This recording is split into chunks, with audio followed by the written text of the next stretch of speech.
Back to एनजीकॉन academy students. और heat और टेम्परेचर को के बेसिक्स को पढ़ने के बाद जो अगली चीज़ के बेसिक्स हमने पढ़ने वो है इंटरनल एनर्जी। अच्छा, इंटरनल एनर्जी को जो है स्टूडेंट्स वो हम कुछ इस तरह से डिफाइन करते हैं कि sum of all the energies is called as internal energy of a substance. यानी कि गैस है, लिक्विड है, जो भी है, उसकी हम तमाम एनर्जीज ऐड कर लें तो हमारे पास क्या बनती है? इंटरनल एनर्जी बनती है। तमाम एनर्जी से हमारा क्या मकसद है वो जरा सा देख लेते हैं। एनर्जीज में हमारे पास आ जाती है पोटेंशियल एनर्जी और आ जाती है हमारे पास काइनेटिक एनर्जी। अब हमें यह देखना है कि पोटेंशियल एनर्जी किस वजह से होती है और काइनेटिक एनर्जी किस वजह से होती है। पोटेंशियल एनर्जी जो है स्टूडेंट्स वो होती है हमारे पास ड्यू टू अट्रैक्शन बिटवीन, ठीक है। यानी कि अगर मैं कहूं कि दो गैस के मॉलिक्यूल्स पड़े हुए हैं तो उनके आपस में जो अट्रैक्शन होगी वो क्या कहलाएगी? उसकी पोटेंशियल एनर्जी कहलाएगी। और यही वजह है स्टूडेंट्स के मोनो एटॉमिक गैसेस की जो पोटेंशियल एनर्जी होती है वो हमारे पास जीरो होती है। उसका रीजन क्या है कि उनके बीच में इंटरमॉलिक्यूलर फोर्सेस नेग्लिजिबल होती हैं। यानी कि मैं अगर दो हीलियम एटम्स को ले लूं तो उनके बीच में ना इलेक्ट्रो पॉजिटिव कोई चीज़ है, ना इलेक्ट्रोनेगेटिव कोई चीज़ है, ना उनके बीच में हाइड्रोजन बॉन्डिंग्स है, ना उनके बीच में कोई और चीज़ है, तो वो मिनिमम है, तो उसकी पोटेंशियल एनर्जी क्या होती है? जीरो होती है। काइनेटिक एनर्जी की अगर हम बात करें तो काइनेटिक एनर्जी जो है वो होती है due to movement of molecules, ठीक है। मॉलिक्यूल्स क्योंकि मोशन में होते हैं तो उनकी वजह से जो एनर्जी होती है उसको हम कहते हैं काइनेटिक एनर्जी। अब अगर हम बात करें मूवमेंट्स की तो हमारे पास तीन किस्म की मूवमेंट्स पॉसिबल हैं, ठीक है। कौन कौन सी मूवमेंट्स हमारे पास पॉसिबल हैं? हमारे पास हो सकता है कि रोटेशनल मोशन हो मॉलिक्यूल्स का, हो सकता है वाइब्रेशनल हो, या हो सकता है कि ट्रांजिशनल हो, ठीक है। तो ये तीन किस्म की काइनेटिक एनर्जीज एक मॉलिक्यूल के पास हो सकती हैं: वाइब्रेशनल काइनेटिक एनर्जी, रोटेशनल और ट्रांजिशनल। तो इंटरनल एनर्जी बेसिकली क्या है? सम ऑफ ऑल द एनर्जीज है।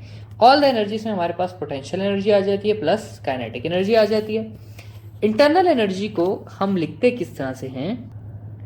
इंटरनल एनर्जी को हम लिखते हैं डेल्टा यू से। और इसका जो पहली बात यह है, क्या है? ये स्केलर क्वांटिटी है। यूनिट जो है वो क्या है? इसका जाउल है। और आगे जो है वो ज़रा सा हम इंटरनल एनर्जी का एक स्पेशल रिलेशन देख लेते हैं जो कि बुक में मेंशन नहीं है, लेकिन मैंने लास्ट टाइम देखा था कि उससे सवाल आ रहे थे। तो अगली चीज़ जाते हैं और ज़रा सा इंटरनल एनर्जी को देख लेते हैं। और इसको मैं लिख देता हूं internal energy in terms of degree of freedom, या इसको मैं सिंपल एफ भी लिख सकता हूं। अच्छा, अब इंटरनल एनर्जी जो है स्टूडेंट्स वो इक्वल होती है मेरे पास U is equal to F/2kT। इसमें ये जो T है ये है हमारे पास टेम्परेचर, ये जो K है ये है मेरे पास स्टार्टिंग में जो मैंने आपको पढ़ाया था बोल्ट्जमैन कांस्टेंट, और ये जो F है ये है मेरे पास क्या? डिग्री ऑफ फ्रीडम, ठीक है।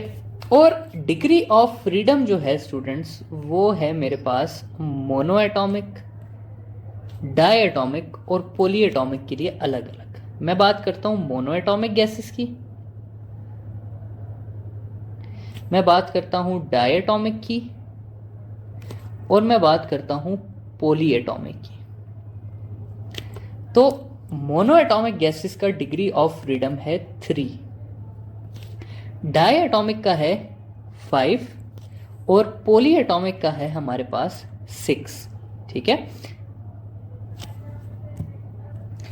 लेकिन 6 बहुत थोड़ी पॉलीएटॉमिक गैसेस का होता है, तो मेजरली मैं इसे 7 लेता हूँ। ठीक है, तो अगर आपके पास कहीं एमसीक्यू में आए तो अगर 6 ऑप्शन हो तो 6 कर दें, ना हो तो 7 कर दे, दोनों चीज़ें ठीक हैं। अब आप लोग सोच रहे होंगे कि भाई ये डिग्री ऑफ फ्रीडम है क्या चीज़। ठीक है, मैं आप लोगों को ये एडवाइस करूंगा कि इसकी डिटेल में ना जाए। जस्ट आप लोगों को ये पता होना चाहिए कि टाइप्स ऑफ मोशन को हम सिंपल डिग्री ऑफ फ्रीडम कह देते हैं। यानी कि मोनोएटॉमिक गैस 3 किस्म के मोशन परफॉर्म कर सकती है, डायएटॉमिक गैस 5 किस्म के, और पॉलीएटॉमिक गैस 7 किस्म के मोशंस परफॉर्म कर सकती है। ठीक है, तो ये है बेसिकली डिग्री ऑफ फ्रीडम। अब अगर इस डिग्री ऑफ फ्रीडम से मैं इंटरनल एनर्जी के कॉन्सेप्ट को लाऊं, तो इंटरनल एनर्जी भी इसी तरह मेरे पास मोनोएटॉमिक की बन जाएगी, डायएटॉमिक की बन जाएगी, और पॉलीएटॉमिक की बन जाएगी। और क्या बन जाएगी? मोनोएटॉमिक की मेरे पास हो जाएगी 3/2 kT, डायएटॉमिक की हो जाएगी 5/2 kT, और पॉलीएटॉमिक की हो जाएगी 7/2 kT। और इस फॉर्मूले में मैंने क्या किया है, सिर्फ F की वैल्यूज को रिप्लेस किया है। फाइनली अगर इस इक्वेशन से मैं एक और चीज देखूं तो वो मुझे पता चलता है relation between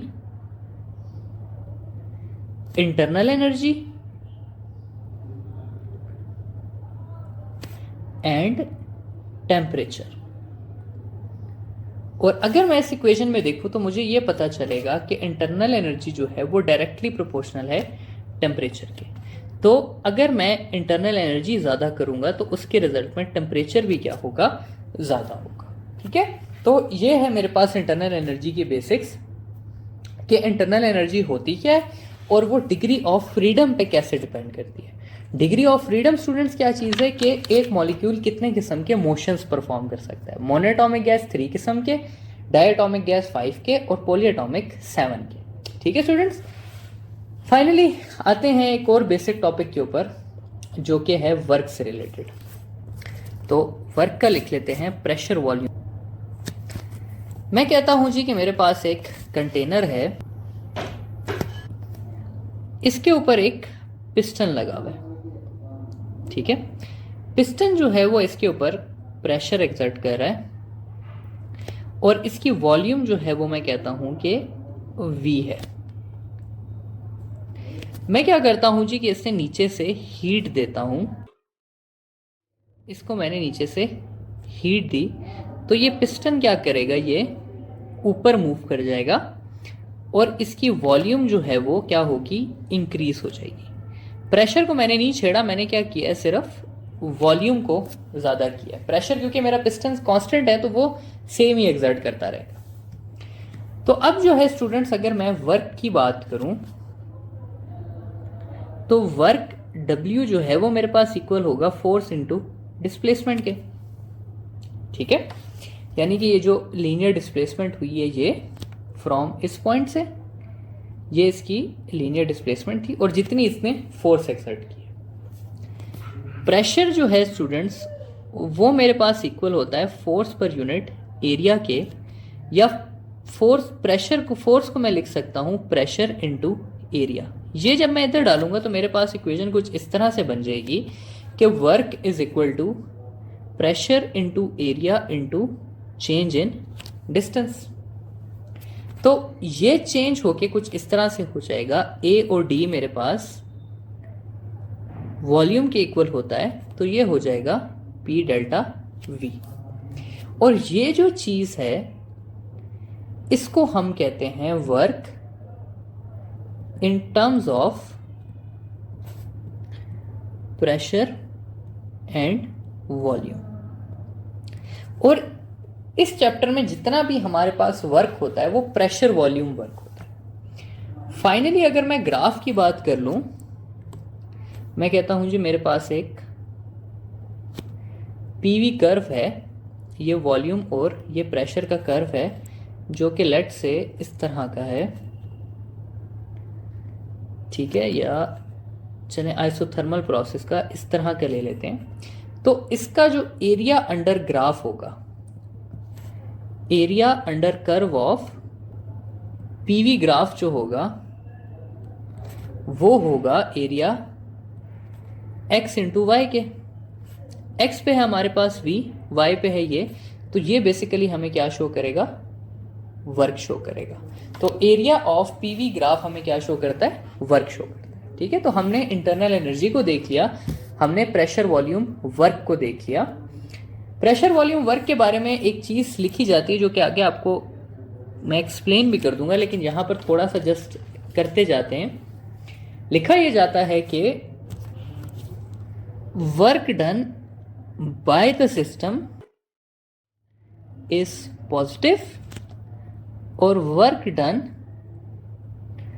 on the system is negative. ठीक है, तो ये जो है स्टूडेंट्स, ये आपको पता होना चाहिए। तो फाइनली इस लेक्चर की जो लास्ट चीज है वो है state functions and non state functions. तो स्टेट फंक्शंस को देख लेते हैं वर्सेस नॉन स्टेट फंक्शंस को देख लेते हैं।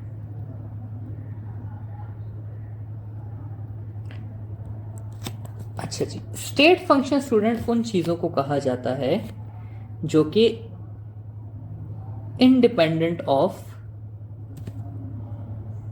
पाथ फॉलोड होते हैं, और ये सिर्फ और सिर्फ डिपेंड करते हैं अपनी इनिशियल और फाइनल स्टेट्स पे। इसके मुकाबले में जो नॉन स्टेट फंक्शंस होते हैं वो पाथ डिपेंडेंट होते हैं, और ये जो है ये सिर्फ इनिशियल और फाइनल स्टेट्स पे डिपेंड नहीं करते। एग्जाम्पल्स की स्टूडेंट्स अगर बात की जाए तो स्टेट फंक्शंस की एग्जाम्पल याद रखने की बजाय नॉन स्टेट फंक्शंस की एग्जाम्पल्स याद रख लें। दो ही चीजें हैं जो कि नॉन स्टेट फंक्शंस हैं, एक हीट है और दूसरा वर्क है। ये सारी की सारी चीजें जो हैं वो क्या है, नॉन स्टेट फंक्शंस हैं। इसके अलावा जितनी भी चीजें हैं वो सारी की सारी क्या हैं, स्टेट फंक्शंस हैं। टेम्परेचर की बात कर लें वो स्टेट फंक्शन है, प्रेशर को देख लें, प्रेशर स्टेट फंक्शन है, वॉल्यूम हमारे पास स्टेट फंक्शन है, इंटरनल एनर्जी जो है वो भी स्टेट फंक्शन है, और फाइनली जो एंट्रोपी है वो भी क्या है, स्टेट फंक्शन। ठीक है, तो हीट और वर्क के अलावा जितनी भी चीजें हैं वो क्या है, स्टेट फंक्शंस। अब मैं आप लोगों को समझाना चाहता हूं कि भाई इस सारे का मतलब क्या है। ये तो हमने पढ़ लिया, एमसीक्यू में कोई चीज आएगी तो हमें पता होगा कि क्या है क्या नहीं है। सवाल ये पैदा होता है कि भाई इसका कॉन्सेप्ट क्या है, कि कौन सी चीज स्टेट फंक्शन है, कौन सी चीज स्टेट फंक्शन नहीं है। तो कॉन्सेप्ट के लिए हम जरा सा देख लेते हैं, एक सिनेरियो देख लेते हैं। मैं कहता हूं जी कि मेरे पास एक कंटेनर है, मैं क्या करता हूं कि उसको एक सिनेरियो में हीट देता हूं, ठीक है, और हीट देके मैं क्या करता हूं, उसका टेम्परेचर 0 डिग्री से राइज करके उसको 10 डिग्री पे लेके जाता हूं। तो इसमें मैंने टेम्परेचर का चेंज लाया फ्रॉम 0 to 10 डिग्री, और क्या दिया मैंने, हीट दी। दूसरे में मैं क्या करता हूं कि मेरे पास सेम अमाउंट ऑफ वो है, और अब मैं इसे शेक करता हूं, मैं इसे इधर उधर मूव करता हूं इस तरह स्पीड में, इसको इस तरह और इस तरह शेक करता हूं, और फिर उसकी वाइब्रेशन ज़्यादा करता हूं, और इस तरह से उसका टेम्परेचर 0 से 10 डिग्री पे लाता हूं। तो यहां पर भी मैंने कुछ ना कुछ काम किया है। अब आप लोग क्या कहते हैं स्टूडेंट्स कि ये हीट देना और ये इस तरह शेक करना इक्वल थे?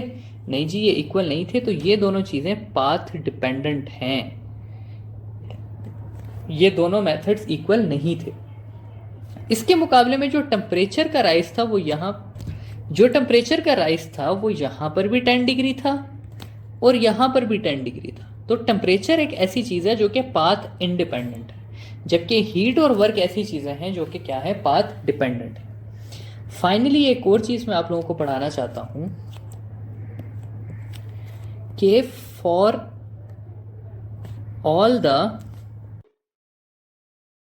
State functions cyclic path change is 0। क्या मतलब है इसका? मतलब इस तरह से होगा कि इस तरह से आपको दिया होगा एक कर्व,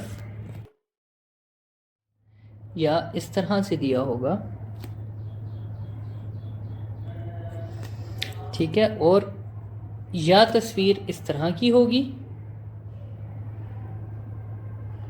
या तस्वीर इस तरह की होगी, और आपसे पूछा जाएगा, लेट से मैं कहता हूं ये V यहां पर है एनर्जी, और पूछा होगा कि भाई इसमें एनर्जी का चेंज कितना है,